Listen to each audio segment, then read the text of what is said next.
WWF. They're the gators, right? That emoji is a crocodile. It will say crocodile. It's bad branding.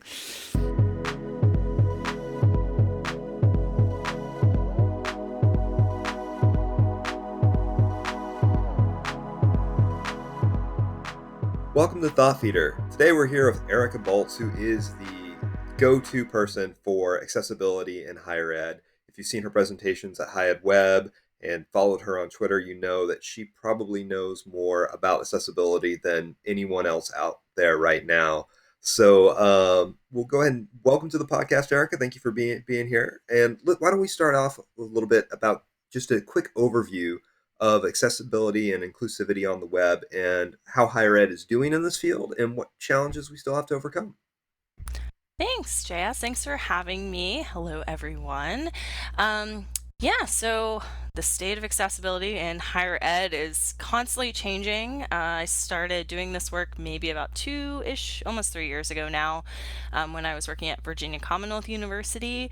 And that was definitely more of a reactive situation. So when talking about accessibility, I like to talk about doing work that is more proactive versus reactive. So a lot of this movement has been around lawsuits, which is something I would prefer not to get into, but we want to try to be proactive. So if you have not had the experience of going through that legal situation and trying to become compliant, I definitely recommend looking into some of these things that you can do to remove barriers to your content before you get into any sticky situations.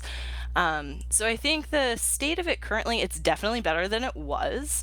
A lot of people are starting to be a little bit more aware of the content that they're putting out. The two biggest things that I think are more of the benchmarking things that people look for when they're talking about accessibility is captioning on videos.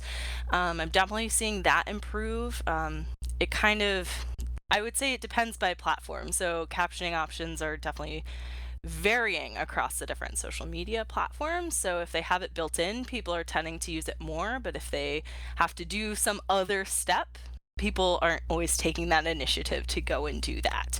And so then the second thing for those big two would be including an image description or alt text.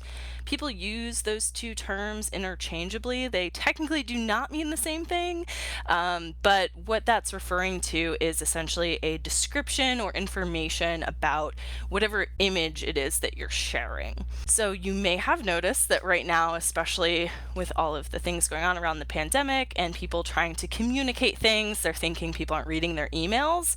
Instead, they are posting screenshots of those messages on social media platforms. So I know that is something that we all have feelings about. But if you are doing that, you really have to make sure that all of that text is actually transcribed into a place where assistive technology can access it. So that might be the image description or alt text field. So most of the platforms now actually do have those built in, which is super helpful. Instagram has it. Facebook is maybe the most difficult as far as adding it when you're posting.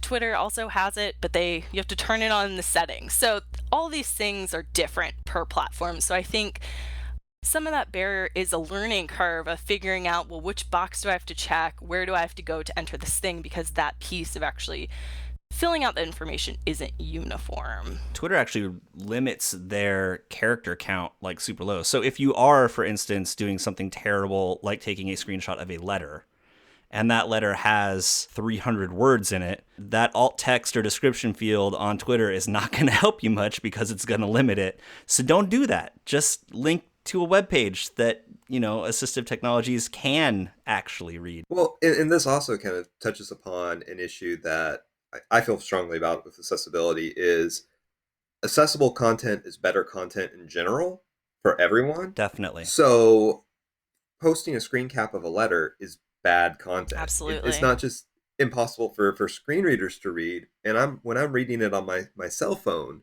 it's really difficult to read. Well, it's usually pixelated, right? Because Right. it's like a screenshot, so... Exactly. So, take the time. It's not like I'm, a socialite influencer celebrity that doesn't have access to a website and able to update it myself, we have a university webpage, where we can get on and put that content in an accessible way before we share it to social media, and then share it in a way that is productive.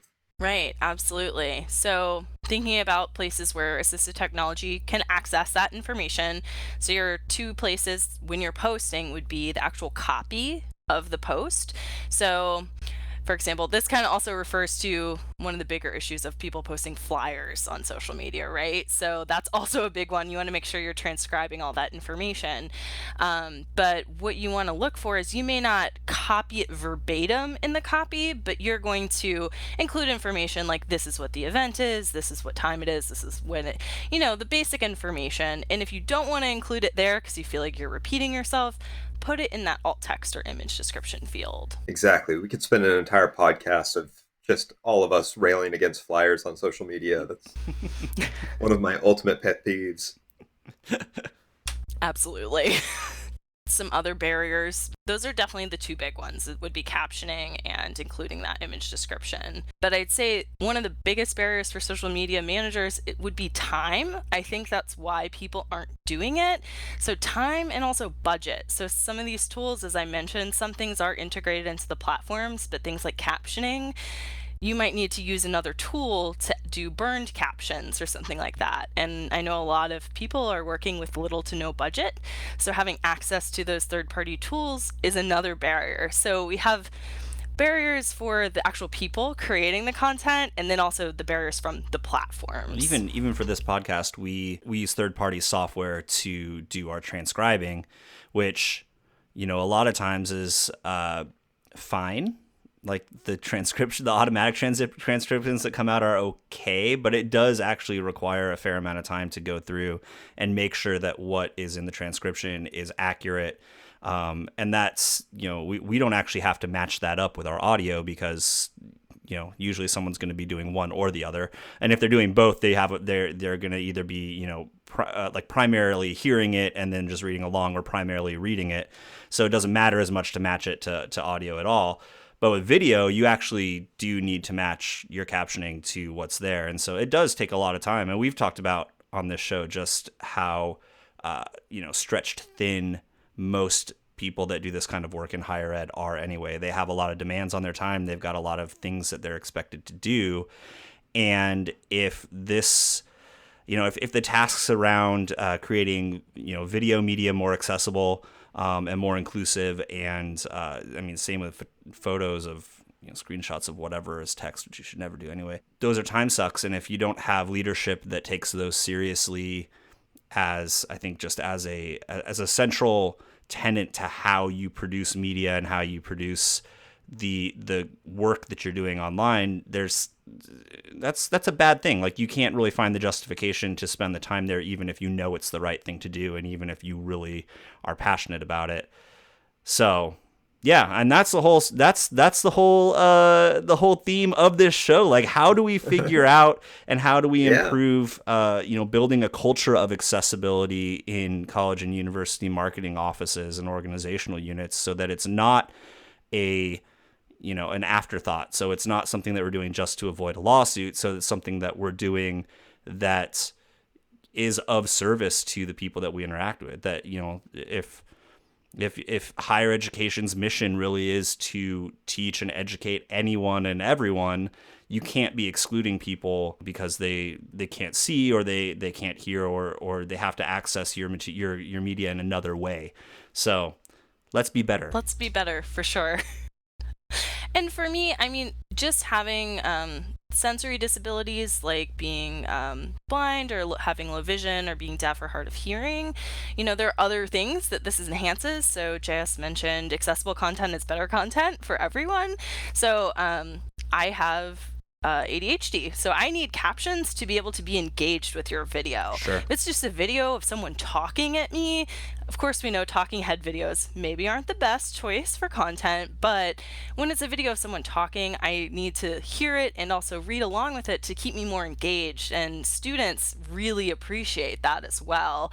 3Play Media has some great white papers around higher education statistics around accessibility. If you do need those numbers to kind of push leadership to invest and realize how important this is, that's a good place to check out for that information. But I think it's like 96% of students prefer to watch video with captions.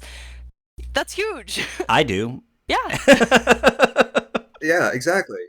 How often are we in a situation where we cannot watch a video with the sound on, Exactly. and we need the captions even without accessibility issues being a Yeah. factor. Right. If we want people to watch our videos, putting that in there, it's not only is it accessible, it's better for everyone. Mm-hmm. So that kind of leads us to this question, talking about creating that culture of social media, of accessibility on our campuses. While we can take control and make sure that the content that we oversee is accessible, there are so many other outlets on university campuses where those overseeing the content are either unaware of accessibility issues or are sadly unconcerned about that. Right. So, how do we create that culture and get everybody on board with creating accessibility on the web and social media? Right. So that is probably the biggest barrier. I can't tell you how many times I've had people, it's extremely harmful, but having people come back at me with like, you mean that I have to take all this time to do this one thing for one person? And it's like, you don't know, right? And as we just mentioned, there are other things that it helps with besides that, maybe one person in your audience that is blind or low vision, deaf, hard of hearing. So for me, it definitely is that people piece. I am an empath. I like helping people. I think it's important for anyone and everyone to access this content. So it comes down to equal access for me. And I think higher education, that is huge. We look at creating open source content and having things that are available for everyone.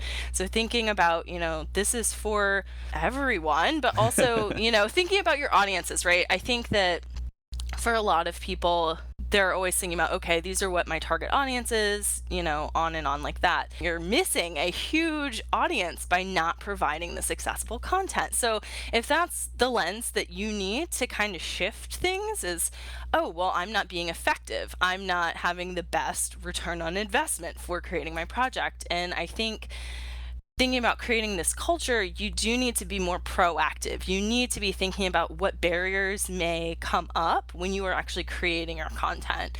My presentation I did for High Ed Web this past year, it's actually on YouTube if you want to watch it.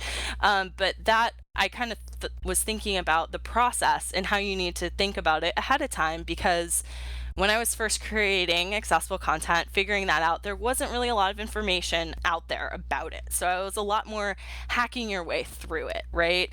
So we would be like, oh my gosh, we have to create this Instagram story with the VCU police. So we're going to go down and we're going to record this video and we're going to, we have to do it in the next 3 hours. Everyone in social, it seems everything is an emergency sometimes and you're on this super time crunch, right? So if you kind of slow down and take your time, so for example, that VCU police Instagram story, we recorded it, we started to upload it, and then we're like, oh my God, we can't have captions on Instagram stories unless we burn them or have them open. Burned or open captions is what that's called.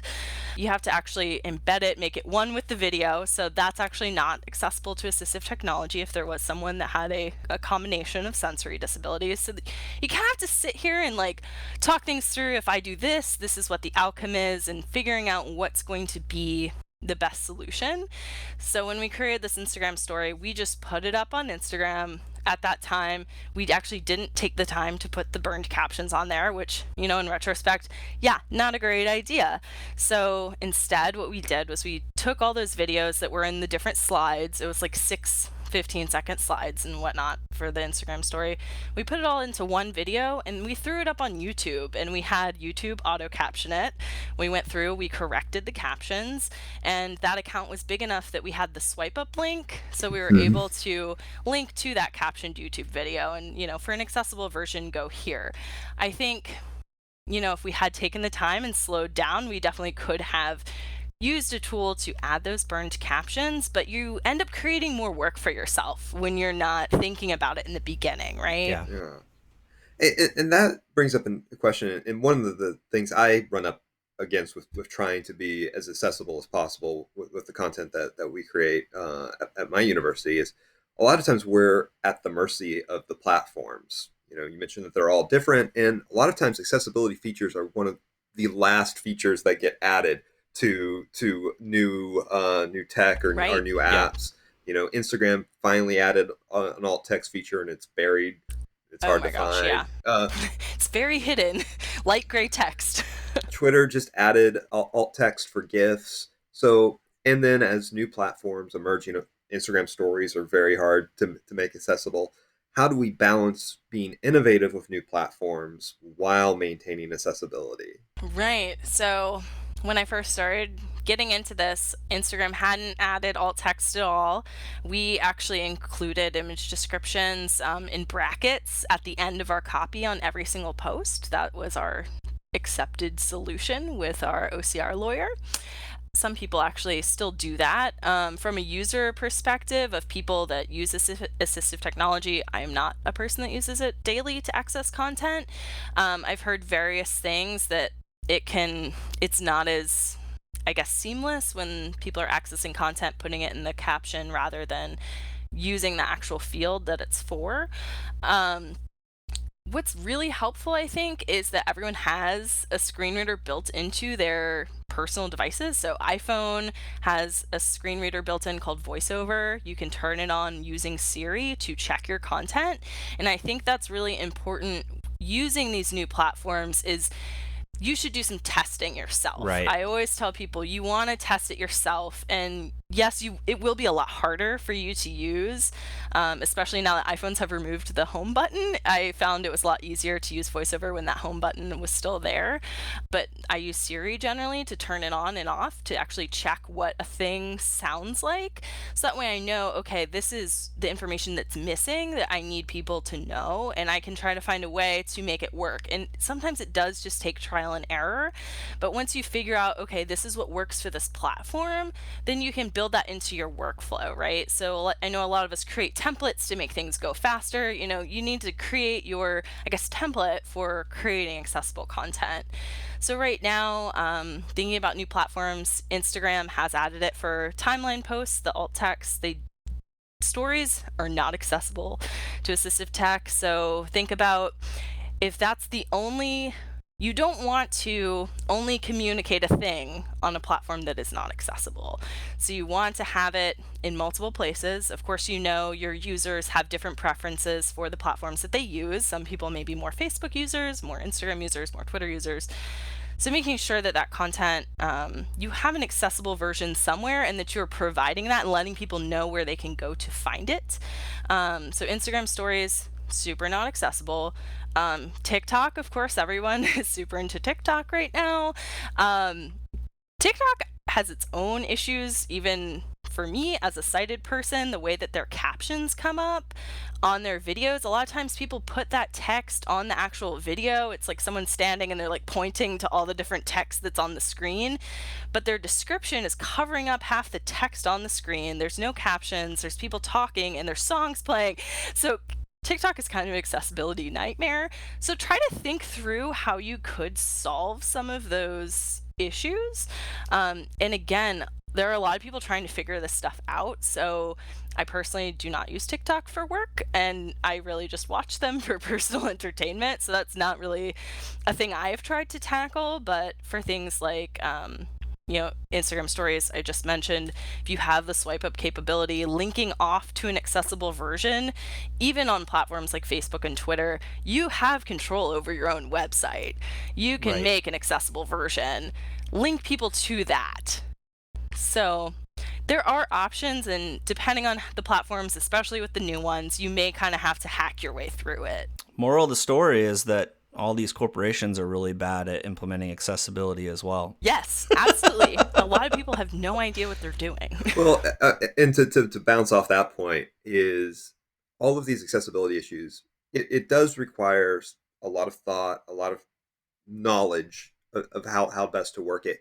And to me, it's one of those details that separates a good professional social media manager from an amateur one or someone who just goes, "Oh, I've got Facebook, I can be a social media manager too," you know?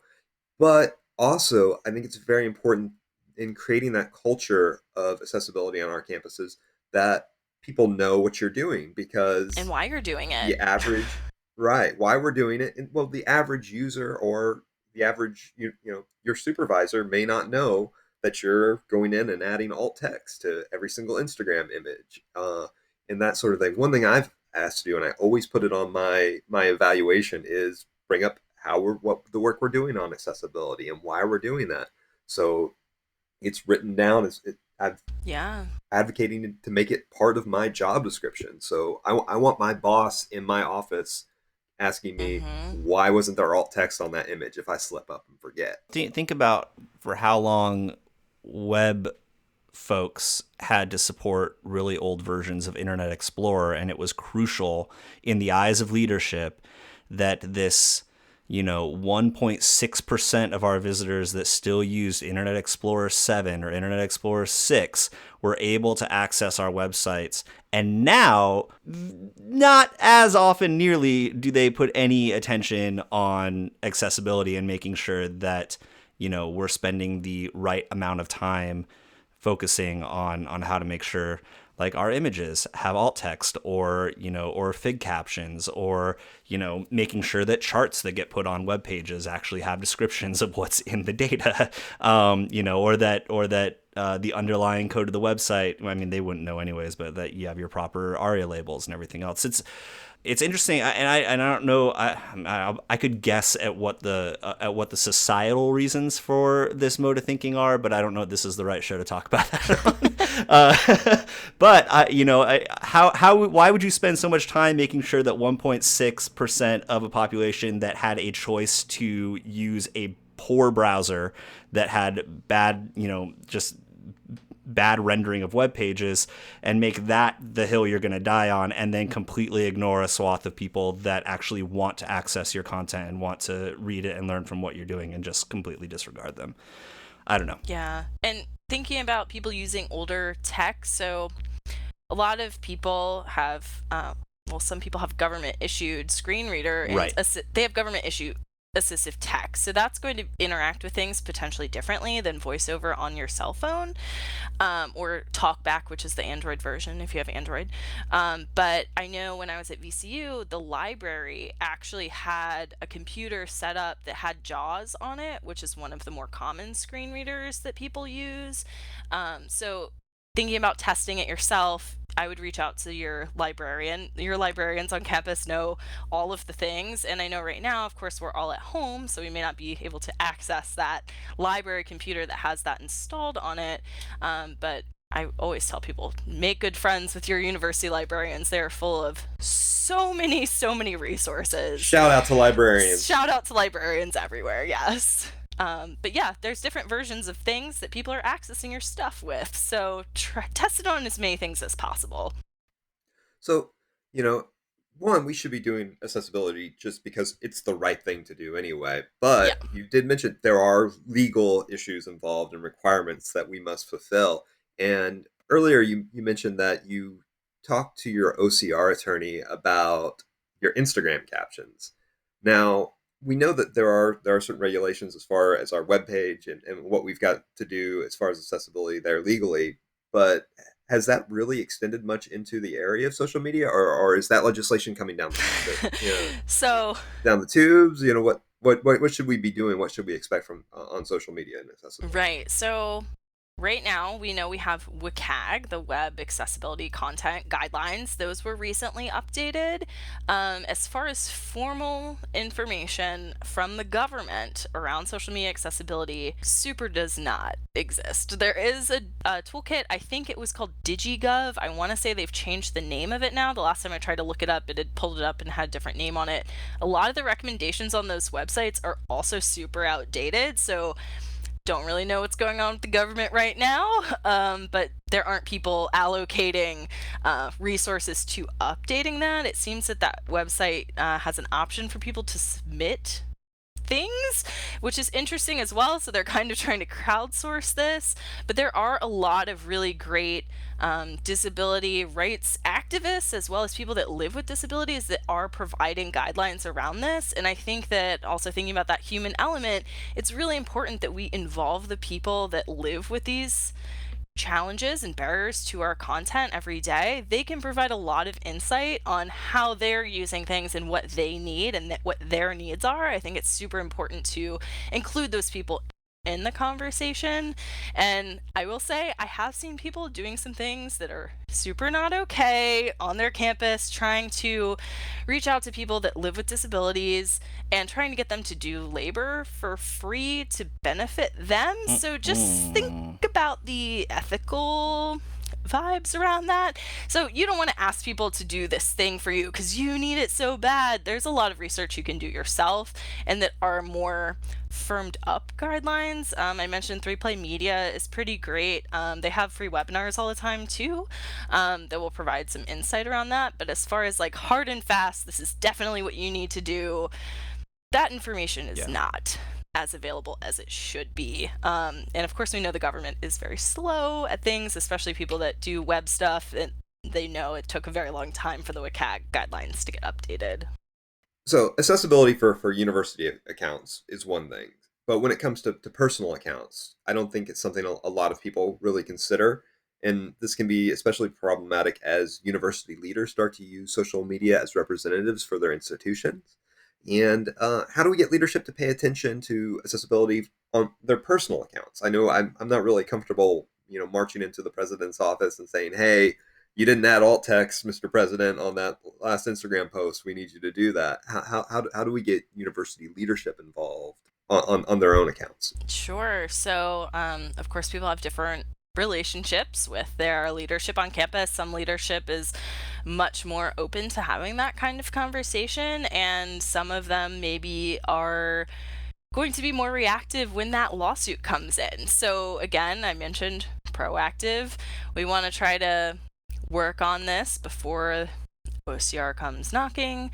But I would say with leadership and accessibility in general and creating that culture of accessibility, there is that education piece. So I know a lot more university presidents are starting to operate their own accounts. I know some are still being kind of more ghost written by another person. So if they are actually operating their social media, I would probably connect with their team first. They probably have some folks working with them to write things for them. I know I worked pretty closely with the person who worked with the president at VCU, so we were able to get that on board a lot quicker because I had that relationship and conversation with some people on his team. So we want to, of course, not be waiting for something awful to come in. I think that this is really hard, honestly. It's really hard. I mentioned thinking about reaching all of your audience. I know a lot of times I'll hear people going on. I think I don't know, I think that university presidents sometimes have a different view of what's going on social more so than the people that are operating it day to day, right? That's definitely something we can all agree on. So I think it really is that education piece of kind of bringing people into what those concerns are and how we can be more inclusive and how can we better connect with the community, right? So that's the goal of leadership being on social and operating their own social, is to be more available to connect more. And I think that to really solidify that connection and create a better community and relationship between leadership and the community on campus, thinking about what are the things you can do to make sure you are connecting with everyone, accessibility being something that makes that a lot more possible. I think that that's a great thing to really look at when thinking about strengthening that connection. Um, I personally have not worked with leadership in that regard, but I think that getting leadership buy-in is something that everyone has challenges with. Yeah, I definitely agree. I think having that conversation and getting them on board, it's important for them to have their accounts accessible, but even more than that, making them aware of it and understanding that it is an issue can help you create that culture on campus as well. So I'm I think a lot of university presidents have no idea that that's something that even needs to be done. I'll admit it. For early stages of my career in social media, I assumed it was just something that it just magically happened a little bit, like Right. Some people really just don't know, and especially alt text or image descriptions. That's not something, as a sighted person not using assistive technology, have no idea if it's there or not unless you're going to look right. for it. And I think that's also where that education comes in. That Right. most people are not aware of it. And once they do become aware of it, everybody will hopefully sees the importance of it, Yes. and is willing to learn it. And we need to be forgiving of when people make mistakes and things are not exactly there. And one thing I like to say is, rather than call out, invite in. Yes, absolutely. So, Erica, what are your thoughts on how we specifically can start to kind of foster a community and a culture of accessible thinking in higher ed institutions? Like, is that something that's kind of top down? Do we need to start from the bottom up? Do we need to just be more vocal about it with the people that we interact with? What do you think are some practical things that folks that are, running social media for universities, are writing web content, are coding or designing websites and different web properties? What are some of the practical things that they can do to start kind of thinking in this way of accessibility and inclusivity needs to be central to the work that they do? And then also, how can they kind of spread that message around and get more people on board and thinking in that way? Sure. So, I think education, like JS just mentioned, I thought that's a thing that just happened. That may be Yeah. the case for a lot of people, and it's not necessarily anyone's fault. That's just something that they never either had brought to their attention, were educated on, were provided that information. So I think telling everyone when you see something that maybe isn't accessible, call them in, don't call them out. How you approach that conversation, I think, will have a big deal on the results and impact of what comes out of that conversation. Sure. I have a nice reputation of the no fun police, because I have been known to shut people down. Like, I'm sorry, yes, that sounds super great, but someone may enjoy seeing that thing, but right now there is no way to make that thing accessible.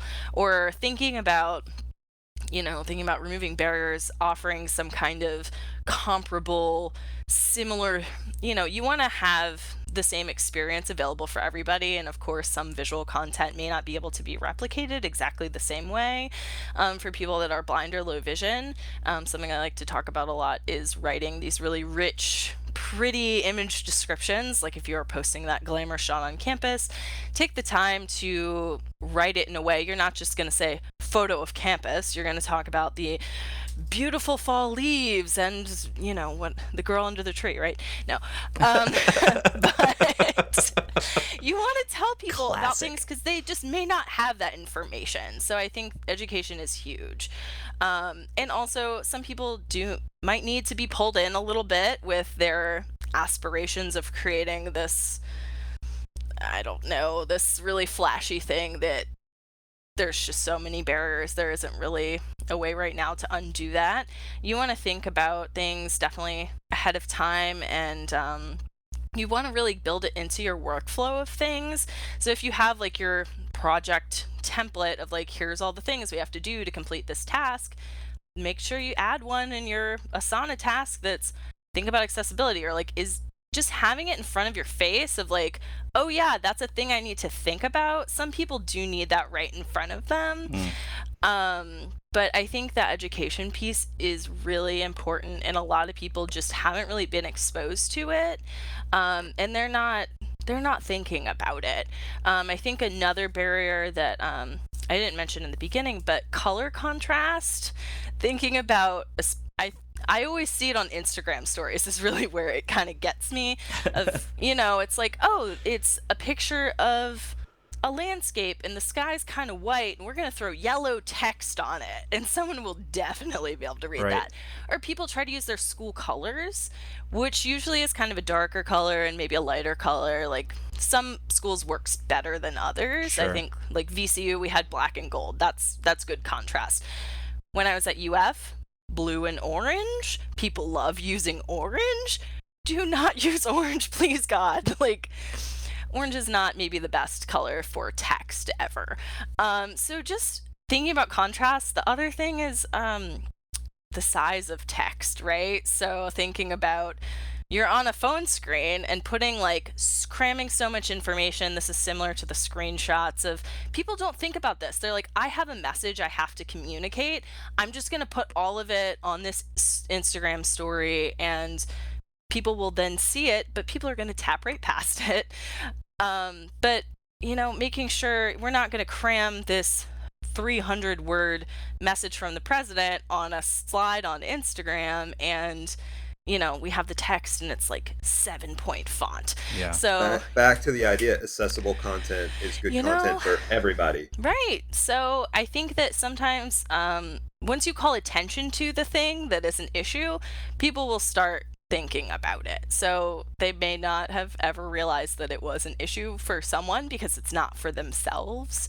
I guess for me, it's that people element is really what drives me and why I choose to make accessible content. But some people don't. Everyone is different, right? I like to say there's no such thing as normal. Everyone's operating under different circumstances. You can say some people don't care about people. Honestly, yes, that's may or may not be what it is. It's the motivation factor for sure. Well, I mean, you were saying earlier, that maybe the people thing isn't what motivates them. Maybe it really is a return on investment. Maybe it's you're saying you're ignoring, tens of thousands, hundreds of thousands of people, and they could be potential students, and you're not giving them the chance to do it.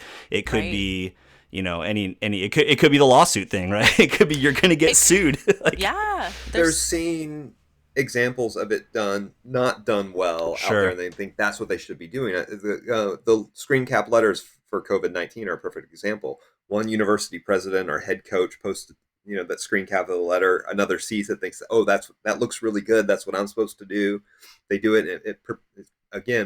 It's kind of a returning theme of our podcast of like bad content perpetuating itself, or even with like certain types of memes, on Twitter you've got pulling in content. You want to address that a little bit? I was gonna say I think another thing, so if someone sees something somewhere and they're like, oh, I want to do that, and then I think that happens a lot with people pulling memes and other things that are happening outside of higher ed that they're trying to relate to this younger audience, like TikTok, right? That's a perfect example.